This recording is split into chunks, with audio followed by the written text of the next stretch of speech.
All right, everybody, welcome back to class. Welcome back to class. I hope you're nice and clean today, as I always encourage you to cleanse before you come into school. I'm your teacher, Alex. What's up with Teach always asking us about how clean we are? That's super creepy. Do I stink? I'm Justin. I'm Pete. And you cool teens, we're going to be cool teens because teens stink. You know, they got to clean whatever. I don't know what dude? I was Yeah, they're for. cool because they're What are you they're saying fresh right out, now? they're Teens fresh are out the bat. stinky. And if you're a teen All listening to our teens, you're just podcast, saying. you put That's this on ridiculous. pause. You put on some deodorant, all right? What Okay, is- your body's changing. It's time. What? Oh my what God. just happened? Umbrella No, Academy from- Season 4, Episode 4, The Cleanse. What That's the what we're fuck? talking about here. So if you haven't checked it out, check it out. But in this episode, we get a lot of answers about what the cleanse is, specifically if... It's a sex cleanse. It's a sex cleanse. I mean, by the end of the episode, sure, it is. But basically what we find out is that the marigold, the little particles that give the Umbrella Academy their power, was created by Abigail Hargreaves. As a result, she also created a particle named Durango, which is inside Jennifer. If the two of them ever come in contact, they create the cleanse. That's how Abigail and Reginald's world died. So the team, of course, still together, stays together, heads off to go Strong. stop this directly. Just kidding. They all split up in separate directions as usual. By the end of the episode, Lila and Five are lost in the multiverse. Luther and Diego are on a tour of the CIA. Klaus, who is selling his body for money for drugs, is buried alive, and Allison and I don't actually remember where Allison went. Anyway, and then Ben Claire. and Jen. Claire Bear. She went to go see Claire Bear. Claire Bear. When did she get so smart? When did Claire Bear get so smart? When did they have a scene as confusing and nonsensical as that scene between Allison and Claire? I was Not- like, what? I don't know. I mean, I guess that was to jump right into that, to remind us that sometimes these characters care about their kids versus Lila and Diego, who have left their kids for, I don't know, weeks, months at this point. Forever, I think. At this Wild. point, Anyway, They can just jump back in time and feed it and take care of them. yes, exactly. That's how that works. I'd like to do a little temp check here. We only got a couple episodes left. Oh, and Pete. this episode kind of crushed me a little bit in a bad way, where I was pretty Versus crushed disappointed. you in a good way. Well, Just Like, real had a quick, crush on just you? to take a Had a step crush back. on you? When's the last time you got crushed under some stuff where you're like, this is great? No, it's when someone's a lot of crushing on you so hard, you're loving it. Yes, yeah. Yeah. You know, Yeah. like It's good crushing. like Dick and that woman that Klaus handled. Like that's a great crush. That's a great That is. romantic storyline we got right there. Yeah, it's just hard because it was like we had purpose, we had things going on, and then this episode, Klaus is thrown in a fucking Pete, as a what are you sex worker. talking about? Then I think we all buried knew that- alive, and then the evil guy who's been horrible this whole time is right, and like Wait, which evil guy? There's several evil Hargreaves. the guys. dad Oh, Hargreaves okay. is like I think we all knew that Klaus was going to end up buried alive in a dog's grave where he found money from a couple that he recently had sex through the afterlife with after he met because he's addicted to drugs that a guy is providing him that he ended up having to wander back into because he was sad about his family. You said Also- that right at the Normal beginning of the season, right? also Yeah, can we I just talk read that about off a piece for of paper. what the that I put drugs in an is that envelope. he's selling himself for? Was that a dime bag full of weed? I think it's like a condom. nobody- I think I think thought it was a condom. He That's what I eats thought, too. condoms. I was like, nobody's throwing their life away for. You do that? The spermicidal lubricant will get you fucked up. Man. Yeah, You that's- gotta eat I that stuff. love. It's wild. It's just Getting it just lubed sucks tonight. because I don't know who to root for. Before I was like, all right, with the Umbrella Academy, we're rooting for them, but now that Hargreaves is right and Ben and Jen shouldn't be together, I'm like, well, what the fuck are we doing? If I think, let me say, a lot of, in the arc, in a normal narrative arc, at this point, in a 4 out of 6, you'd want to have a nice little dip where, like, bad Hard things disagree. happen to your main characters so that then they can rally together to win at the end. You don't usually want that to be a dip in quality of the story, but that is what I think we're having here in the Umbrella Academy. I think, I mean, this gets back to my essential problem that I've been harping on all show long, but the dip in quality is everybody's taking a wander. Like, I understand what you're saying in terms of we need to have some hardship, but they've been together for, like, they held it together for 3 solid episodes for the most part. And then here, it just all unravels. Like, if the problem comes from the central conflict of Jean and Jean, whatever's going on with the cleanse, Ben and Jennifer are off Also, doing their own that's thing, and the falling team's apart. going The after Gene them. and Gene. Yeah, for sure. Like, I think if you can keep it focused on that, and that's where the roadblock comes from, I get it. But the roadblocks here are send everybody else on side missions. Well, here's the thing, though. I disagree with you because Umbrella Academy, the whole thing, every season is they split apart and they come back together. So that is inherent to the show. That's not what bothers me. It's all the stuff they go and do doesn't make any sense and has nothing to do with anything. It's just literal. No, we're saying the same thing. We're saying I the agree, same but thing. What I I'm don't saying mind. is, well, I don't mind that think they go like if apart. it wanders off, as long as it ties back together, like if Klaus learns some sort of lesson from being buried in a dog's grave that ties into how they eventually solve the problem at the end of the season, cool, thumbs up for me. But as is, I don't see a world where that's going to happen. Yes, and I think there's just no stakes to any of the almost anything that happens in this episode. Like Luther and Diego going to the CIA is like, okay. It wasn't even funny. If it was funny, then that would be. Oh something, no, but Diego in the CIA was funny, dude. It was, but it wasn't like we're doing this for comedy. That was hilarious. Well, it comes from a place, it's not like, hey, I need you to go in the CIA and find some information. It's Five literally being like, you guys are idiots, get out of here. And that, again, is not a fun thing to see. No. You don't want to see the show be like, no, push these characters to the side. Well, and that's the other thing. I feel like this episode, there's just no fun. None of the stuff is fun that was fun before. The Five Lila stuff feels like gross suddenly. The all of like the Luther Diego feels like condescending to them. The fact that like the Durango feels like made up nonsense created by Hargreaves' wife, who isn't their mom, for a reason that has no bearing on the plot. It's just like nonsense, or funfer is what like a writer term for it. It's just like put some nonsense in there to get us to the next thing, and it's just no good. Well, and it also, the whole, I know you're saying like Reginald is right, Pete, but the whole idea here of, so we get this, for anybody who watched this a while ago or anything, if they're listening to the podcast now, we get a flashback. We see what happened back in the day at the Jennifer incident, which also doesn't make a whole lot of sense, where young Jennifer is in a shipping container in some sort of warehouse. The team goes there to blow up the container. Immediately, most of the team, other than Ben, leaves to fight some guys that are off screen for no explicable reason, leaving Ben there to touch her, which activates the marigold touching the Durango, which should start the cleanse. Instead, Reginald is also there for no explicable reason and shoots them both in the head. Well, he's there because he was like, I knew I couldn't trust you guys to do this job. So just take care of it. Like, it's business. It's business that doesn't add anything and doesn't add up to anything. The secondary part here, though, is this other Reginald from the original timeline has no compunctions about shooting them both in the head, killing 2 children, right? As soon as Reginald 2, let's call him, finds out about this, he's like, well, gotta go kill either Ben and Jennifer. Why didn't he do that decades ago in this timeline, rather than be like, well, I'm going to be a kinder Reginald who keeps her hostage in a town and keeps the team over here?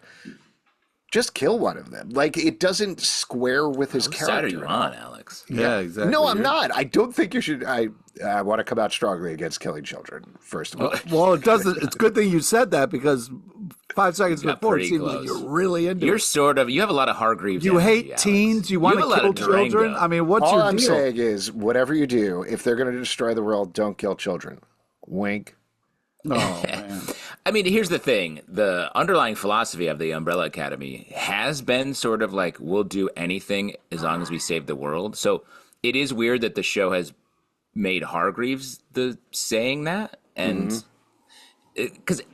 going back to what you were saying, like, I didn't mind the opening sequence. I think I like seeing them. I like that you get the reflection of it in the Phoenix Academy later on. That was like, that's the kind of Phoenix stuff Academy was fun. I wish we were seeing And more you can of join that stuff. online, right? You can get a degree from them. Yeah, I'm an online. I'm so Alex, close to don't make it graduating. seem like it's easy, okay? You know, you still got to go to class, and Any Yeah, for education sure. is It's virtual class, but which is basically not that's class. harder. That's harder Exactly. than regular class. I Yeah. don't know. You turn off the camera, take a couple of winks. You know what I mean? I'm minoring in podcast hosting, guys, at Phoenix. What do you think? I don't back think to you're. Do I seem better? Do I sound like I know what I'm talking about? Nope. The biggest thing that bothers me about the beginning sequence is I've never been on board with the all whited out eyeballs. I feel like just let them. That works in comics. We don't need it here. It looks so weird. Doesn't look right. There's a certain movie that's in theaters where it also doesn't look right. No, hey, you watch your goddamn mouth. Looks weird. Nope. Uh-oh, I'm not going to Deadpool say which Patrol. one, but it might be Deadpool It Ends With Us, starring Blake Lively, possibly. Hey, don't watch your mouth. Yeah. Well, if you haven't seen it, the mask looks weird on her. That's all I'm saying. I agree with you. It's fun to see like big superhero stuff and everything. I'm just talking about in terms of the overall plot. I'm not quite sure. It seems like a lot of cutting corners and speeding through stuff. I also just don't square up with the whole they get out of there and then immediately start yelling at Reginald and being like, how dare you? And he constantly having to be like, just to explain one more time, I'm a different Reginald, which Comfiore, very funny doing that. But at the same time, I'm like, stop yelling at him. You know this information. This is a different Reginald. But I still don't buy it. You think it's the same Reginald? The Well, explanation. it turns out he's an alien. He's like, you humans are ridiculous. Yeah. So I mean, it's we not did even- know that. But I do think it's the same. The way that he and his wife talk to them, they already have this explanation ready for what they saw in the moment that they saw it. It felt like to me. And maybe that's a performance thing, but I was just like, I don't know why you trust this guy. But I do think the sort of metaphor or larger idea here is like, you always go back to your parents because they're your parents, even if they're not nice to you. Can And we? Victor is doing that plot line very intensely in this episode. But again, it's absolutely no fun. It's anti-fun. It's sad to watch. Victor thing, I thought the Victor scene was the one standout scene of the episode where Victor digs into Reginald because he said an episode back that there's this stuff that's been going around in his brain for years that he'd want to say. We get that little reminder in the flashback about Victor being constantly pushed to the side by OG Reginald. So I thought that was nice. He's mad at the wrong person, though. That's the tough part about this. Is it's But not I think, even the right dad. I think it's okay because, and I know this is sort of contradicting what I said earlier, because Victor needs to reach that emotional catharsis. That, to me, that speech is much less about any Reginald than what Victor needs to go through and has been going through since the very beginning of season 1, and even before that, if you want to talk plot-wise. I also thought it wasn't explicit, but there was a little bit of a continuing of the trans identity storyline in this speech where Victor is talking about, you never saw me, you never understood me, you also he's forced me to be something different than I was. So I don't know. I thought Elliot Page played that really well, and I was very touched by that speech. The acting on Elliot Page's part is fantastic. I got no problem with that. But before you move on, Pete, I do want to say about that. The only part I didn't like about it was it felt like it wasn't a conversation. It was just Victor yelling at Hargreaves. And then at the end of it in the diner, we're left with Hargreaves. We don't walk out with Victor. And I thought that was like, as if to say, because Hargreaves is sort of like, my milkshake. I was like, what? That was funny, though, that milkshake bit where he drank it and it went down. What was funny To about me, that? to It me, was it undercut. an insane scene, and then he just goes, and drinks To me, that it milkshake. I undercut- thought it was funny. I mean, it felt like a comedic moment, but I was like, it's not the time to put a little joke in here where you're riding with the bad guy when the good guy who bared his soul here over the course of the episode, and we're just like later, and we're just like sitting with the villain. Like, why? It just was so odd to me. Because milkshakes are delicious, and it makes everything better. Yeah, I didn't mean the villain was the milkshake, Pete. I meant Harvey. Oh, okay. One thing that Zalbatron touched on that I want to talk about is like, and Justin, you were talking about writers' rooms and different kinds of things that they do. Durango, every time I hear that word, I'm just like, what how could have that been the one that you chose? Like, I know Marigold isn't much better, but just for some reason, every time someone says Durango, I'm just like, this is dumb. This is just, you couldn't have come up with a better word than Durango. I agree with you. It doesn't quite work for me, and it's just also because the entire concept, when they're like, Jennifer is the most powerful being in the world. She's so powerful. She's full of Durango. It doesn't mean anything. It's just a device so that when she bones down with Ben, it kills everybody. Bones down with Ben. Here's the thing, guys. It's a sponsorship. It's a sponsorship. It's easy. They bought in. Okay. I know you're thinking it's like a. But here's the thing. Here's what you think. You think it's a Dodge Durango, an SUV. Right. It's not. It's not. It's the movie Rango. They want you to go do Rango right after this. Go watch it. And that's what I did. As soon as I finished this episode, I didn't went realize and did that. Rango. I did Rango. Yes. I did Rango. Great movie. Totally makes sense. When that movie, when you watch it, you're like, on a very similar level, this movie makes sense and has a cohesive plot I can follow. Exactly. I mean, I will say, it does sort of track with this episode of television to go watch Rango right after.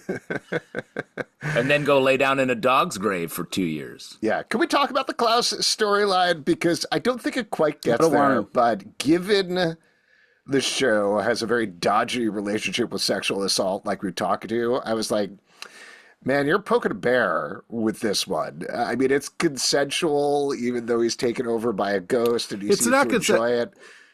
Yeah, go ahead, Pete. It's not he's being held captive. He has to break out. That takes away all the consensual. Yeah. No, that's fair. That's fair. Yeah. I mean, I just thought it was such a bad move to do it to the point that you're making. Like, it just made me feel uncomfortable the entire time I was watching it. There was nothing fun about it. We introduced this random character, 2 random characters, including the ghost, who like... And a dog. No, don't forget the random dog. The whole thing was such a misstep. I mean, the idea of like doing a bit about the movie Ghost and kind of making fun of that a little bit is an interesting idea. It's a funny idea, you know. But yeah, just not well executed. Also, it's like, hey, let's take the best character we have and then just.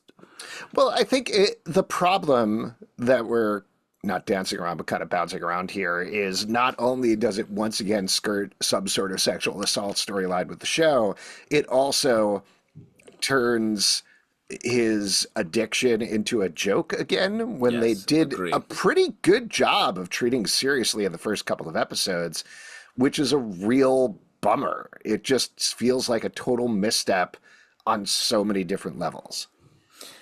Yeah, I thought that they were building up such an interesting place for Klaus to be in that was maybe like got sober and then was sort of pushed back into the lifestyle he had in the past. And I was like, oh my God, this could be perfect way to show a character who makes a step forward or falls back for a reason that we get to like watch. Instead, it was just like a bit.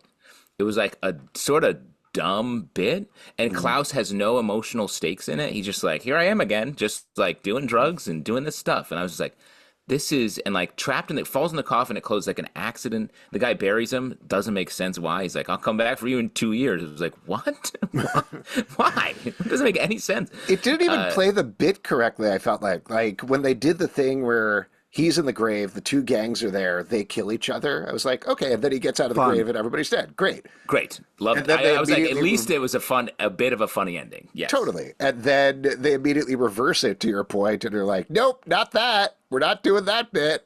Instead, we're going to have a cliffhanger where he's buried alive.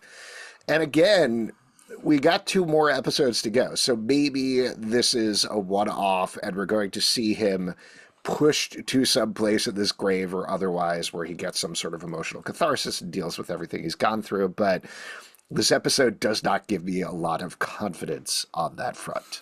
Can we talk about my favorite 1 second of the whole episode? Yes, I would love to. Shout out to Pogo. What's up? I knew you were going to say that. I wrote down Pogo, Pogo Pete. That was great. Yeah, it was very funny to see him just be like, he just said like, here we go or something. Yeah. He's just the pilot. Mm-hmm. I was like, oh, don't that be it? Don't just, but I better nothing. I'll take it. to get back to the negative, another joke that did not work for me at all because it was too confusing to parse out is when the group finds the littered bodies from Ben's rampage in the previous episode, and they're all kind of looking around and getting clues, and Allison immediately goes into CSI mode and does something, and somebody's like, where did you get that? And she says, Wichita PD. I know that's a callback, but my problem with that joke is she was not cast on the show. So initially, like, it felt like she had a part on Wichita PD and that's how she knows it. But it stopped my brain because then you have to go back and be like, no, wait, she was just going to audition for it. So is this implying she learned all this stuff auditioning for the show or watching the show or what's going on? There was just too much of a thought process there. And I don't know. I don't care if you book it or don't. They don't teach you how to do it. Right. Well, I think it was teach you to identify. I think the joke was it's twofold. One, like whatever name of a city, and then PD, which is, there's so many cop shows that even. No, I got it from the first time they mentioned it. Oh, right, sorry. but then the second thing is if you watch enough cop shows, like the joke was, I'm addicted to cop shows. So if you watch enough of these, you can kind of figure out how a crime scene works, and then.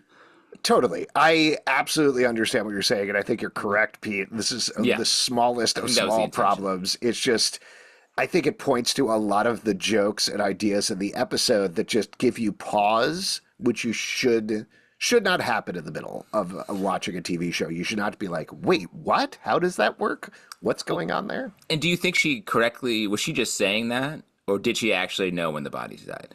That's the part where I was like, I guess she actually knew. I'm not sure.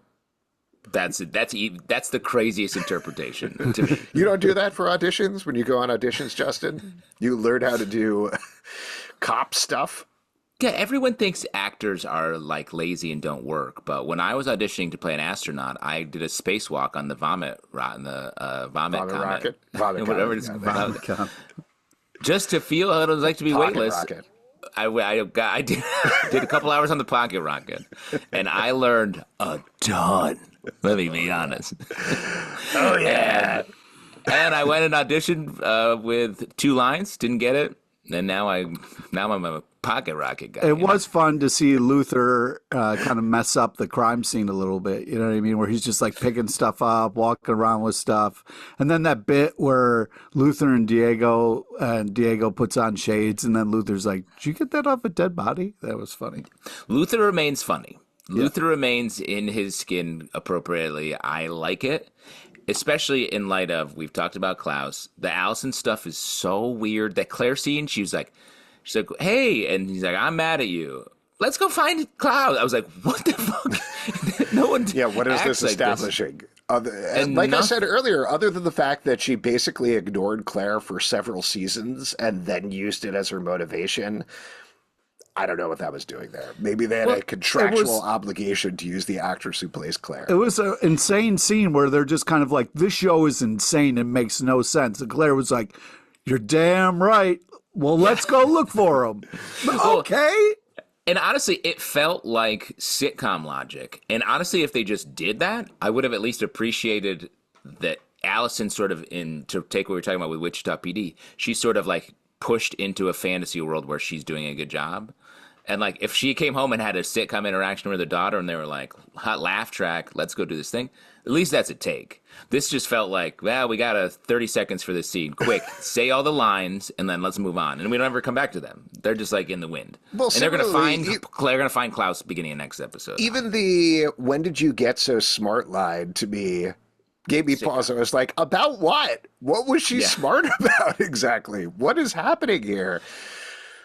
Well, she gives her a bunch of like sort of therapy speak, like, why are you letting this presence back into your life when you know he's just going to repeat his actions, blah, blah, blah. Yeah. And I was just like, fine, but I don't know. I didn't like it. And then continuing on to like another place that I think we like or have so far this season is Diego and Lila. That is just no fun.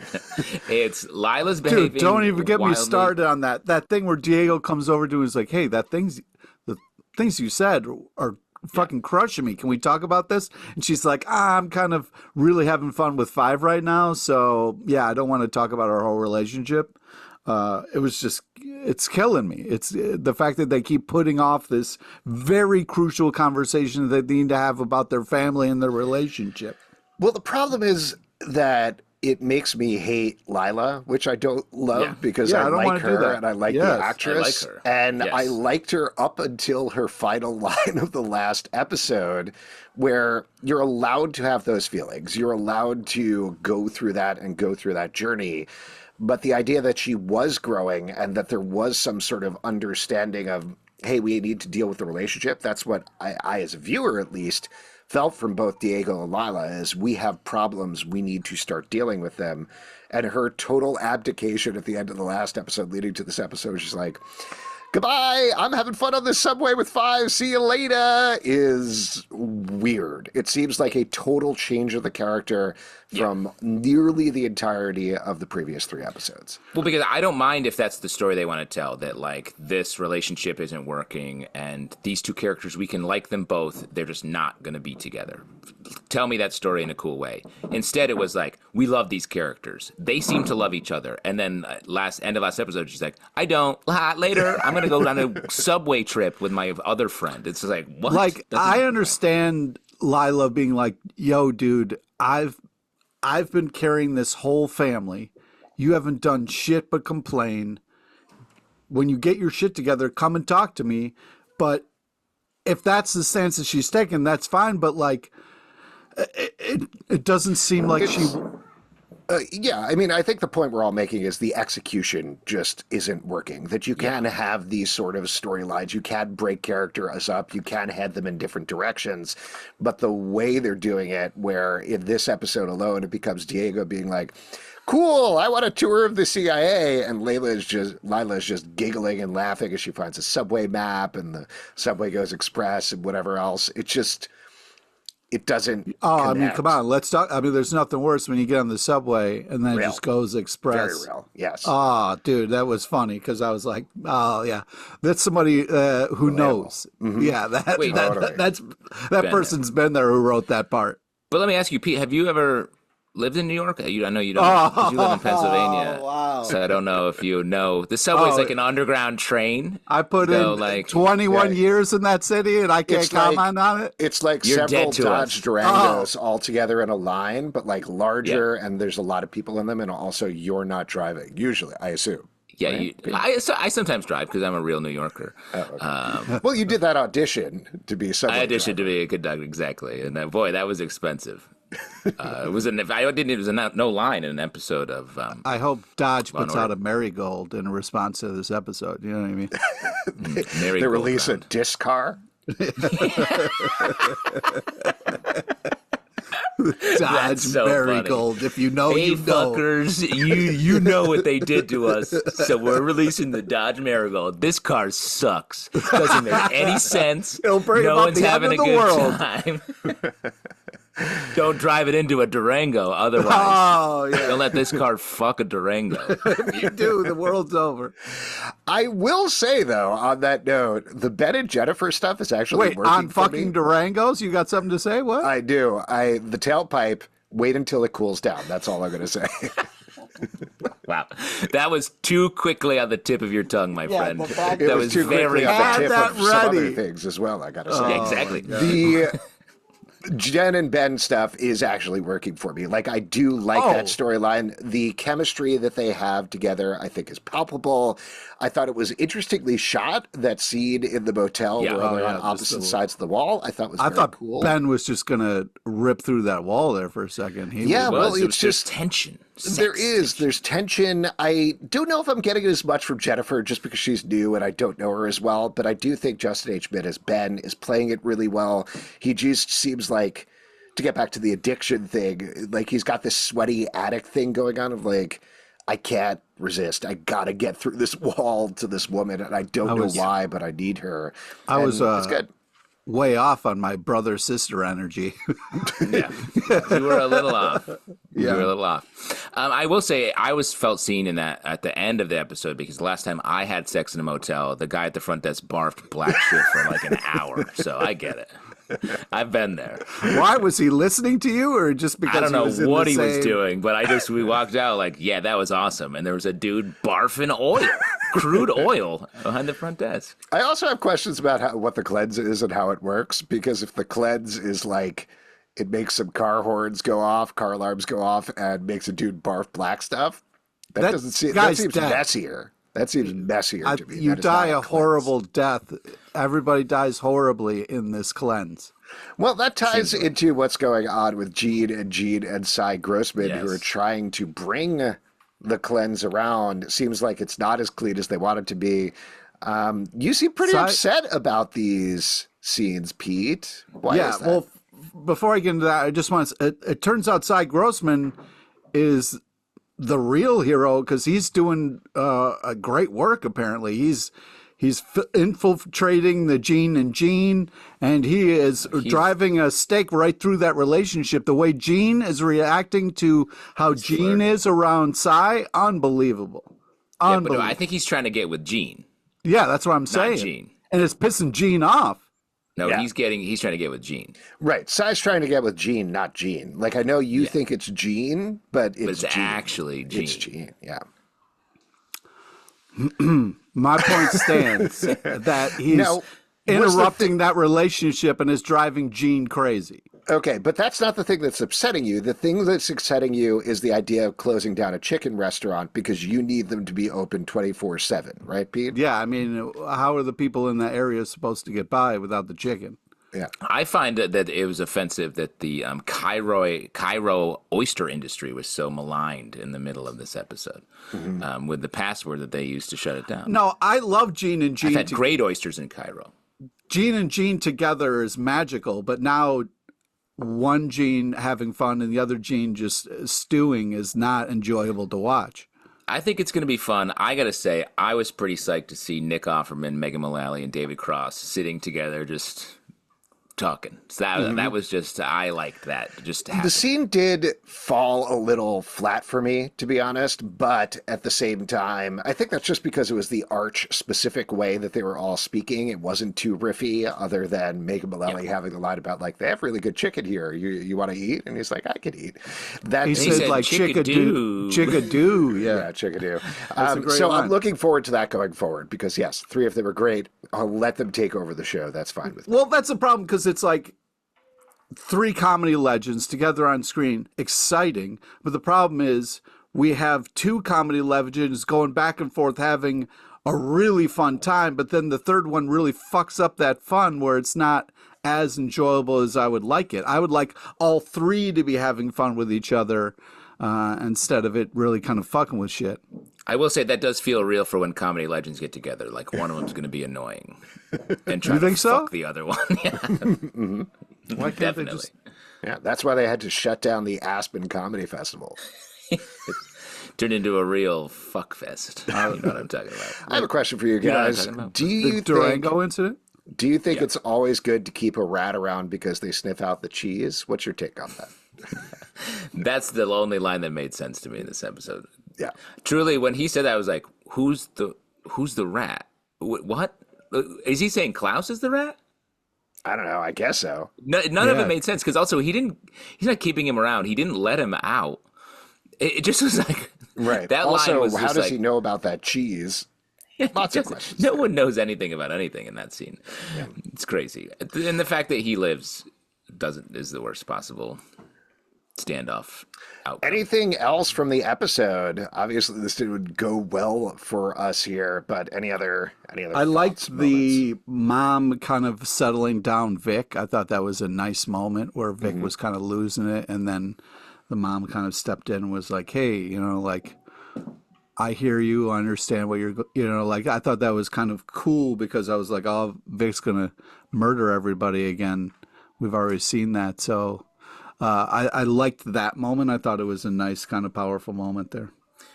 I don't have anything else that I liked. I have my favorite line, which I'll say in a second, but otherwise, I've said my piece.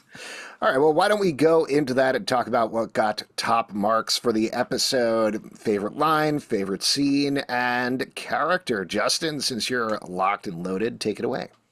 I gotta shout out Luther as my top marks character because he at least is maintaining the vibe that we've had before as everyone else sort of falls off a little bit. Favorite line? What do you think? Sage grows on trees? Oh, Good stuff there. And my favorite scene, like I'll shout out. I know it didn't make as much sense as we probably would have wanted, but I like seeing the young Umbrella Academy jumping off the comic book page and being on screen for us. Good call.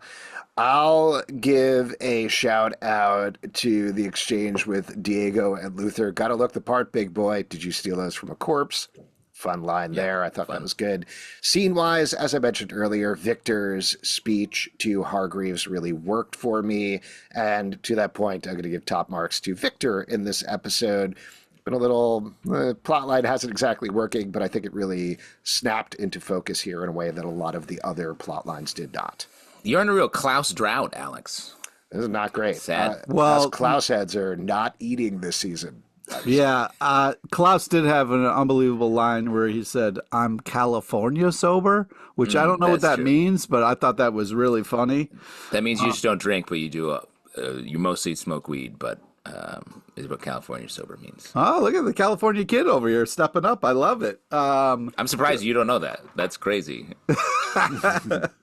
I mean, I lived there for a year, but anyways, one thing that's insane to me is the fact that Ben is supposed to be on a whole nother team. They go to these different worlds. There's the Phoenix Squad. There's all these other superheroes in different timelines. Like, I just don't understand why they wouldn't want to team up with other versions to kind of like figure this mess out. It just seems, I mean, they got enough plate spinning, but I just... Can I say about that? I mean, that ties into almost everything and the whole ethos of the show that makes it often not fun to watch, in my opinion, is they all hate each other. Like, they hate each other. They don't want to spend time with each other. They're constantly like, get out of here, leave me alone. And their first reaction in any situation is, you suck and I'm going to beat you up. It is. Everyone's inherently negative and you work toward positive when I think it should be like, hey, let's give this a shot. Oh, we have issues. Let's resolve them. Then we're at least. That's why the Diego and Luther relationship is nice, because they're both idiots, but they're sweet and they have fun. I mean, in the CIA, it was and just the way Diego was like, hey, Luther, I need this. And he was like, okay, you're my brother. I'll do this for you. It was super sweet. And then Diego's all excited and slaps him in the butt. What does Luther say? He's something like, hey, be careful of the G-string. And he's like, you're wearing a G-string. And then he says, you're not. Great. That's fun. That's fun. They're the fun characters. Yeah. I'm glad that we have them, because otherwise this would be really miserable. Oh, man. Well, hopefully it turns around in the last... I think it will. I think it's going to get better. Yeah. I hope so. I'm pulling for it. We'll see. If you'd like to support this pod... Yeah. I'm sorry. Also, the other line I wanted to shout out was when Ben and Jen were talking and they were kind of talking about their life. And she was like, I got pulled out of a giant squid. I've never known my family. I was like, oh, I should be laughing at that, but that's just a crazy line to say out loud for your origin story. I don't know who my family was. I was pulled from a giant squid, and that's where my life began. Yeah. There you go. If you'd like to support this podcast and all the podcasts we do, patreon.com/Comic Book Club. Also, we do a live show every Tuesday night at 7 p.m. to Facebook and YouTube. Come hang out. We would love to chat with you about the Umbrella Academy, despite all appearances to the contrary talking about this episode. Apple, Spotify, Android, or the app of your choice to subscribe, listen, and follow the show at Comic Book Live on Twitter/X. Comic Book Club Live on TikTok and Instagram, comicbookclublive.com for this podcast and many more. Until next time, clean yourselves, teens! What? Must do Rango now. Must do Rango.